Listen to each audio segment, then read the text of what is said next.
In this video, we're going to practice solving a system of equations using elimination. So remember, elimination means we want to get rid of something. We want to get rid of our x's, or we want to get rid of our y's, so that we're left with just one variable and we're able to solve for that variable. So in order to eliminate, we want to have either our x's or our y's have the same number out front, but those numbers need to be opposite signs. So if we look at our two equations here, we have 4x plus 5y equals 8 and 4x minus 2y equals negative 20. We're very close to being able to just cancel out right away, because when I look at my x's, I notice they both have 4 out front.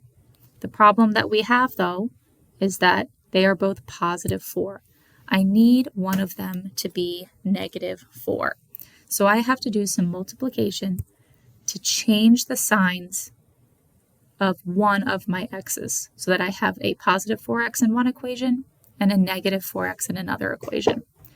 It does not matter which equation you change the signs of. I'm going to choose the second equation. So I want to turn a positive 4x into a negative 4x, and so to do that I need to multiply it by negative 1. That will change my sign. The trick is you have to multiply every single thing in that equation by negative 1, not just the negative 4x. So I'm going to rewrite that equation as I multiply. So negative 1 times 4x gets me negative 4x. Negative 1 times negative 2y gets me plus 2y. And negative 1 times negative 20 gives me a positive 20. So I'm going to go ahead and rewrite my system of equations with my new equation after having multiplied by negative 1. So my first equation didn't change. 4x plus 5y equals 8. But my second equation did change. I've got negative 4x plus 2y equals 20. Now I have a positive 4x and a negative 4x, so my x's cancel out.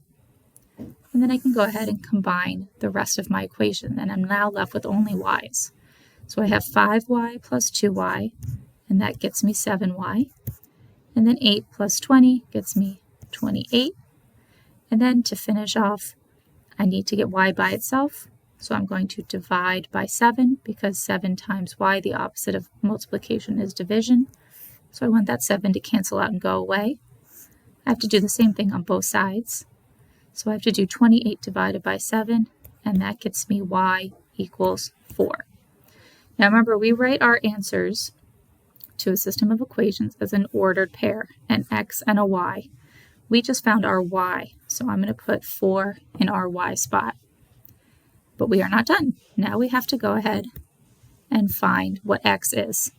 So I can go back to either of my original equations and plug 4 in anywhere I see y to solve for x.